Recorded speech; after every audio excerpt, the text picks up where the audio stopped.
Hello fellow Kenyans. Here is D-Tech Photo Studio and we come to introduce our people. Here are our fellow Kenyans and they are people living with a disability. They have a union, they call it Mustard Seed. They live in, the union is located in Gashie and they want to tell us what happened and the other story. Let's listen to them kindly. And kindly you can comment. We are live. I can see you guys. Thank you for joining and listening to us. Kindly introduce your team. First, we should like to start for a word of prayer from our pastor Mama Anna Nekesa. So Mama Anna, na kuomba usimame tu uombe, then tuanze introduction. Baba, katika jina lako tunakushukuru, tunakuinua asubuhi ya leo. Tunasema ni asante kwa uhai wa leo ambao umetuamsha. Tunakurudishia shukurani kwa uhai huu. Tunasema ni asante ambao umetuongoza, umetulinda usiku wote na umetuwezesha, umetufikisha mahali hapa. Sifa ni zako zikakurudie kwa siku ya leo Masia. Kwa hii kikundi, kwa kila mmoja aliyeomba amefika mahali hapa. Na tunakurudishia shukurani tukisema ni asante kwa uhai ambao umebafikisha mahali hapa. Kikundi hii na ikapiti mkononi mwako Masia, katuwezeshe, katuongoze kwa kila jambo lile ambalo imetuleta mahali hapa. Tukikaa chini Baba, tuelewane na tuongee kupitia kwako. Wewe ndio mwenye uwezo, mwenye nguvu. Tunakurudishia shukurani kwa hii kikundi, kwa uhai waliombao wajafika mahali hapa. Pia nao wa mali wako tunawakabidhi mkononi mwako Masia. Asante Bwana, asante Yesu Kristo. Asante kwa uwezo wako, kwa kila lolote lenye tutaongea Baba litoke kwako, na utupe nguvu, usimame pamoja nasi kwa siku ya leo. Baba, katika jina lako Yesu Kristo tunakuomba na kuamini. Amen. Okay. Asante. Ni wakati mzuri ambao ni siku ambayo Mungu wetu ameifanya, na kwa sisi ambao tumekuja mahali hapa, vile mnavyotuona ama mnashuhudia, hiki ni kikundi ambacho kinaitwa Mustard Seed.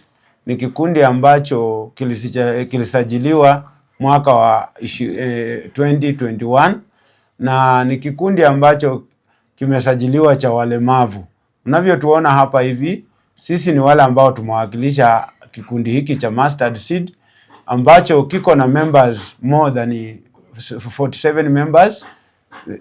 Sisi ndio members wetu, na hata vile tuko hapa sisi tuko kama viongozi ambao wale ambao tumejitokeza kuwakilisha kwa zile challenges ambazo wale walemavu ambao tunasimamia wanapitia. Tukiwa hapa tutaanza na introduction. Mimi mwenyewe ninayeongea hapa ama ninayezungumza, mimi ndio ninaitwa Cheloti Wangila Dennis. Mimi ndio ninasimamia kikundi hiki kama mwenyekiti wa watu ambao wanaishi na mahitaji maalum.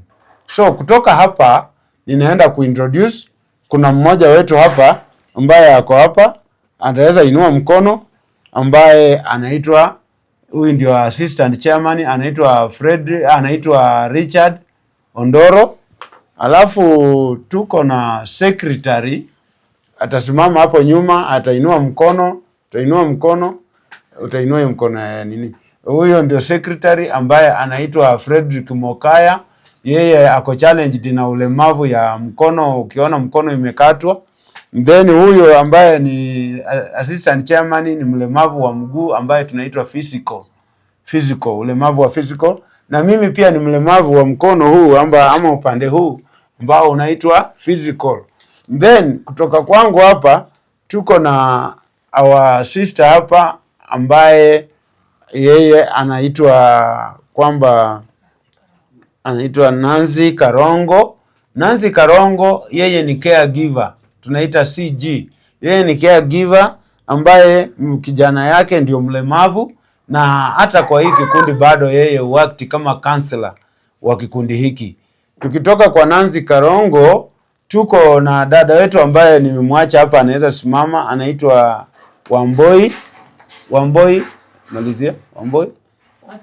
Margaret Wamboi. Margaret Wamboi ni mlemavu, unavyoona mikono yake na mguu, yeye ni mlemavu. Then yeye ni member wa kikundi hiki cha Mustard Seed.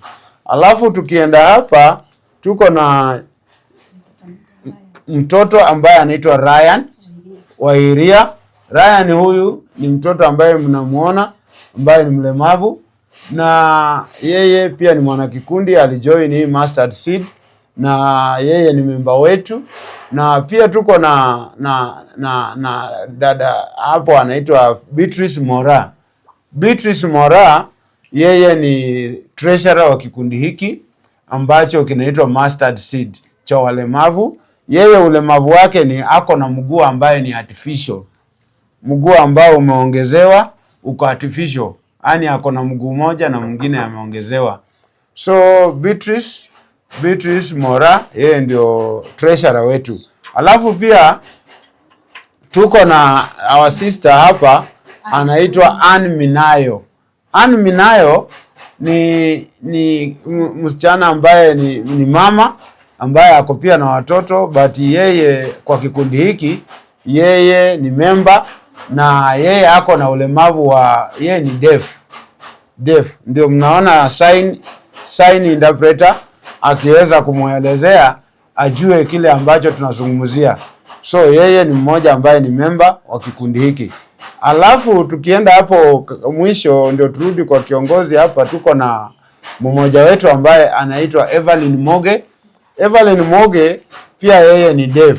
That's why mnaona kuna sign interpreter anamuongelesha ndio aelewe kile ambacho kinaendelea tunazungumzia hapa. Alafu kuna yule mzee ako pale. Huyu mzee kwa majina anaitwa Nelson Onyimbo. Nelson Onyimbo ni caregiver, maana mke wake ni mke ambaye ni mlemavu na amekuwa kwa miaka mingi na hata akakuja akakufa kwa sababu ya challenge ya ulemavu, na alikuwa one of our member. So yeye akasema kwa sababu yeye pia mke amekufa na kwa sababu amekuwa kwa kikundi hiki, yeye hatatoka kwa kikundi hiki, ambaye anaitwa Nelson Onyimbo. Sasa saa hii yeye ni mjane ambaye alipoteza mke wake wa kikundi hiki. Na zaidi ya yote vile mnatuona hapa kwa part ya introduction, tuko na walemavu wengi ambao wengine hata hawawezi kuja hapa kwa kulingana na hili tatizo la mvua. Hawawezi wakakuja hapa. Tuko na wale wako na wheelchairs kama vile mnavyoona. Huyu mmoja ameandika kwa baisikeli yake never give up. Kwa sababu yeye ambaye yani bado tu tuna matumaini kwa maisha. Tunasema tu bado tuko na matumaini na hatutawacha kuitisha ama kuomba serikali yetu kuu, na hata kuomba president wetu Ruto, na hata kuomba gavana wetu wa Sakaja, na hata kuomba viongozi kama kina Isaac Mwaura, wote ambao wanajua challenges za watu wanaishi na ulemavu. Na hata pia ningependa pia kuomba vile ninavyoongea kama chairman, watu ambao wanaishi na ulemavu wanahitaji kusaidiwa, maana tuko na challenges mingi ambazo tunapitia kama watu wa ulemavu. Tuko na United Nation, tuko na American Embassy, tuko na embassies mingi surrounding Westlands, lakini hakuna hata msaada mmoja ambayo sisi walemavu tunasaidiwa. Wengine hapa wanafungiwa manyumba, wengine hapa kuna mmoja alikuwa raped, msichana alirepiwa na hata tukakosa mahali pa kusaidika. Kuna mwingine alipata accident akavunjika mguu wenye ulikuwa umelemaa, akavunjika tena mara 3. Tumeenda kila mahali hatujasaidika. Tukimalizia kama mimi chairman, kuna vibanda ambaye tumefanya kama ofisi, kwa sababu tukisoma article 40 ya constitution ya Kenya inasema kuna watu wanaitwa occupied in good faith, wale wana occupy road reserve, wale ambao wanaweza fanyia pale, wale ambao wanaweza fanyia pale barabarani kitu chao. So sisi kuna mahali ambapo kama kibanda tumeoccupy mahali, tukajenga structure na tukaiita kama ofisi ya watu wa disability ya nje. Maana kuna ofisi ambayo kanisa la SDA huwa limetusaidia kukutania pale ndani ya SDA Church. Lakini tukiwa na mkutano kidogo, tuna ofisi ambayo tulikuwa tumejenga pale nje. Yes, sisi tunakutania na at the same time tunafanyia hapo kwa biashara kwa kugenerate income, tukitengeneza vitu zetu zenye zinahusu kikundi. Lakini tulikuja tukabomolewa na estate inaitwa Roslyn Height. Roslyn Height ambayo ya watu matajiri, wale watu mabwenyenye, wale watu ambao wanajiweza, wale ambao wangeweza kusema walemavu wanafaa wasaidike. Hao ndio walituvunjia sehemu hiyo, na hata saa hii tumeenda katika kila tumeripoti kama Kigiri, tumeripoti paka kwa sub county yetu ya Westlands, lakini hakuna action yoyote tumeona tukisaidika. Tumepoteza vitu zetu za kuuza, na hata pia structure yetu ilivunjwa. Tuko na mapicha, tukimalizia huu mkutano tutashika picha na mtaziona vile tulifanyiwa kama watu wa disability. Kwa hivyo nilikuwa ninaomba serikali kuu pamoja na viongozi ambao wako kwa mamlaka ambao tuliwachagua, kwa sababu walemavu ni watu ambao wanapiga kura, walemavu ni watu ambao wanajitolea, wako na bidii, lakini kwa sababu ya kutosisi kutusaidia tumeona kama tumesaulika. So nikimalizia tu nasema kwamba serikali itusaidie. Ninataka wenzangu pia waweze kuchangia katika malalamishi ambayo tunawasilisha kwa siku ya leo. Kwa hivyo ambaye atafuatia kuzungumza ni naibu wangu ambaye anaitwa Fredrick Ondoro. Ataongea kidogo, atazungumza yale yako, na pia akishazungumza tutafuatiwa na dada wetu ambaye yeye ndio counselor wa hii kikundi, na at the same time she's a caregiver. So asante. Serikali tunaomba msaada wenu, tunaomba organization zote your help so that tujisimamie. Asante. Karibu Richard. Nikitangulia na jina langu tena ni Richard Ndoro. Mimi ni naibu mwenyekiti wa Master Seed. Tangu tuanze Master Seed sisi hatujapata usaidizi yoyote kutoka kwa serikali. Ingawa tumejaribu kuandika hata maproposal nyingi tukipeleka sehemu zinatakikana, lakini hatujapata mafanikio yoyote. Na mnavyojua kikundi ya walemavu ni kikundi iko na challenges nyingi sana. Sababu kuna wale wanapitia magumu sana, kuna wale wa wheelchair, kuna wale wa diapers. Na sasa huwa tunapitia magumu kwa sababu sasa zingine kama wewe ni kiongozi ya kitu, sasa zingine usaidizi yako inahitajika, lakini sasa zingine una uwezo ya hiyo usaidizi. So chenye tulikuwa tunataka kuomba gava kama wanaweza kutusaidia sana sana sisi walemavu. Chenye sisi hatutaki tuitwe watu wa kuombaomba kila wakati. Ndio maana huwa tuliandika proposals zetu tukapeleka sehemu zinatakikana. Kama wanaweza kutufungulia mradi yenye inaweza sustain the life of these people of disability, tutafurahia sana. Na hiyo ndio kitu tunapigania sana. Mi kulingana na maoni yangu, hiyo ndio naombea sana tuwe na kitu miradi yenye inaweza kutuletea mapato, chenye inaweza saidia hii kikundi ya walemavu. Sina mengi la kusema, zaidi nyingi zitaongezwa na mwanadada. Nami pia wacha nitangulie kwa kusema jina ni Nancy Karongo, na mimi ndio counselor wa hii group yetu. Na huwa tuko na challenges kama vile wamesema, like now we were talking about economic empowerment. We have people here who are able differently, but they have talents. Like we have our sister here, she can be able to do very good dressmaking, and some of us are welders. Like my son is able differently, but he can play guitar very well. He's hemiplegic, one side is weak, and he can be able to do guitar very well. And some of us here even can be able to do salon. So if the government can be able to empower us, like we have things like macadamia machines.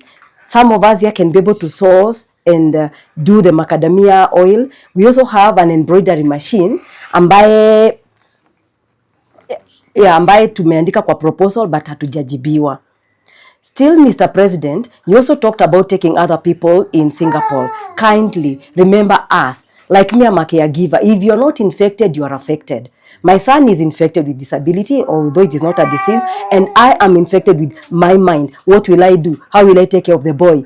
Like now, I'm a single mother. I need to take care of that boy. He need to have special food. Like you see, even our sister here, she has a kid. The kid needs special food. Now, Nona, she's a caregiver. She can't go anywhere. If you can empower us and even take us to that Singapore and train us to do very many things, tunaweza jisaidia. Na pia, like you have embassies, if you can also talk to them to like employ some of us here. Some of us are educated. We have certificates, but we cannot be able to work because when you go to work, you are like, wewe unatusumbua na hii mtoto wako kila saa kwenda kuangalia. We want people who can understand us. We caregivers and we people living with disability, so that at least we can have good livelihood. We don't want to be like tunawasumbua every time we are like help us. We don't need that money. We want how we can source that money. Give us that machine. We'll be able to make that money and we will not disturb the government. And also we also want to meet you so that you can see us how we are. We carry those kids. You see how they are. Some like now here in our place, we need a school that is well equipped. We have a school here which is on the side of Kiambu, but it doesn't have all the equipment. Where will we take our kids? We want places that we can be able to help these kids. They really have talents. They can do a lot. Kindly, Mr. President, visit us and we would really appreciate. Thank you. Evelyn Moke Is there. Dev. Name is finger spelling how it goes. Evelyn Moke and the sign of selection. She's there. Angalia mbele. In this group we have different categories of disability members who have challenges a lot. When you see us, we have very many challenges as we can explain to ourselves. We must be helped by the government, whereby we need support, but we have not yet even get. Even the pride we have them. Don't oppress us, but allow us to be given support whereby in the future our life can be changed through doing even businesses without looking how you can choose. And we say thanks. Amen. Thank you. My name is Joseph Mungoma. I am a grassroots leader in Westlands constituency, specifically Karura Ward. I've inspired to be a member of the county assembly for the last 2 consecutive elections, but I did not succeed. But I'll be trying for the 3rd time. The reason why I'm part and parcel of this organization and as a friend of this organization, at the grassroots, I am a member of Red Hill Resident Association. And again, I'm also a human rights defender at the grassroots. My passion is human rights and the rule of law. And the reason why I've associated myself with this organization and this group, whenever we are in the electioneering period, we campaign around and we go door to door mobilizing. And some of the members that you see here are some of the members that we have met previously, even before they formed this organization, and we realize that they have challenges. And as the chairman has addressed some of the issues that are happening currently, that's one of the things that I wanted to address myself to.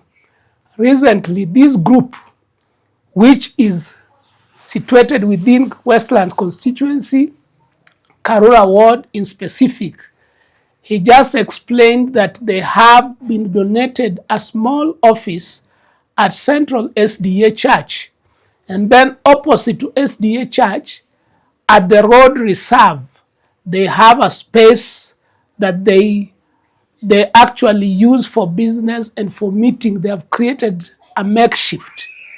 And out of their effort, and some of the grassroots leaders and donors have helped them to start small businesses.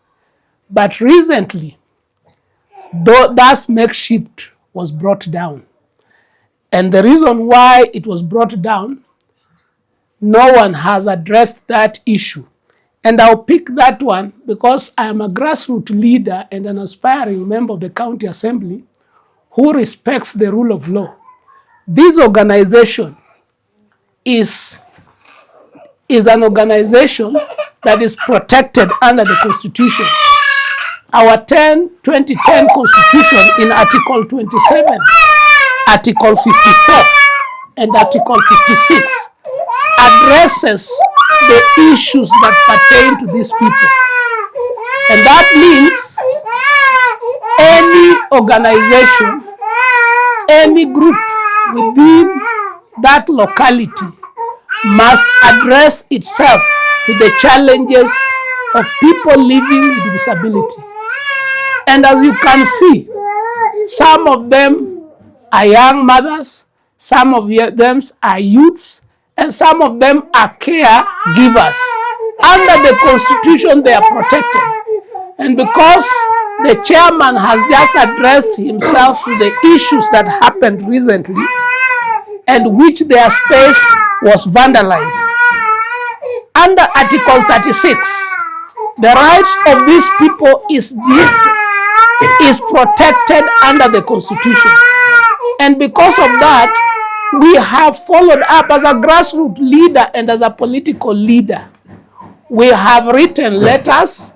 We have even approached the county official at the sub-county, simply because we realize from the information we have gathered, the people who vandalized are either members of the county staff or they associated with the members of the county staff. And in particular, when we went there, we tried to find out whether this vandalism and the breaking down of these structures was sanctioned. We found out that it was not sanctioned. We are still pursuing that matter to its end conclusion. And out of the same, we have realized that the people who did this, when these people are protected under the Constitution, why would somebody just decide to target people living with disability and break their structures, actually vandalize their wares and throw everything? They went a loss equivalent to over 250,000 thereabout from the statistics and the numbers we have collected from them. So we want somebody to take responsibility. And this one now pushes us to the people we are alleging, and we are well aware, coordinated and organized what happened. And under the same Constitution, under the Bill of Rights, these people are protected under the Constitution. And the freedom of expression, the freedom of association, this is an organized organization that has been registered. And we are aware that the people who vandalized are also a registered organization. So we are following up on the same, because we already know that one of the organizations that has been mentioned that did what we hear is called Parkland Resident Association. So we are following up strongly to Parkland's Resident Association to come and tell us what was the reason of them vandalizing and breaking down a structure for the people living with disability when the structure itself is on a road reserve. The road reserve is maintained by national government agency, Kura. We did not receive any letter. These people did not receive any letter from Kura. We have not seen anything to show that where they were, something was supposed to be done along that road. Two, we are addressing ourselves, and I'm addressing this issue because I'm a local leader here and I understand. I've been here for quite some time and I understand where the problem is. We are addressing the same as a resident association, Red Hill Resident Association.